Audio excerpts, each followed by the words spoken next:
Já, Aron, þessi leik lokið sem betur fyrir sem að segja með Tékkaleikinn, næsti leikur Egyptaland búið að finna plan gegn þeim?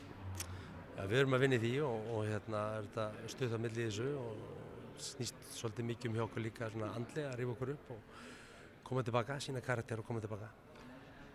Þú segir þess að sína karakter, við missum hérna stóran karakter í þessu leik, Aron Pálma, hversu mikill missir þetta?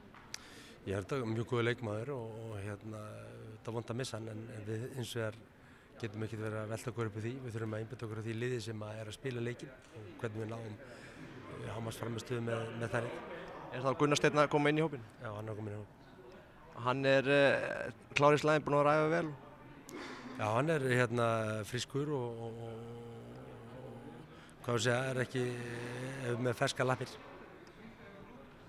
Það sem ég ætla að tala áframhaldið í þessari keppni, þetta náttúrulega bara orðið bikarkeppni núna og þið bara verðið að vinna þannig, annars hefur þið farið í forsetabikarinn. Það getur ekki verið ekki markmið að spila í þeirri keppni, eða það? Nei, ég held að sé stór mótivering sem finnst í því að við viljum ekki fara þangað og eins og það snýst það núna líka bara svara fyrir frammistöðunni í gær og koma tilbaka og sína karakter, sína að við erum menn og þannig að það er það sem ég vil sjá á morgun. Takk fyrir.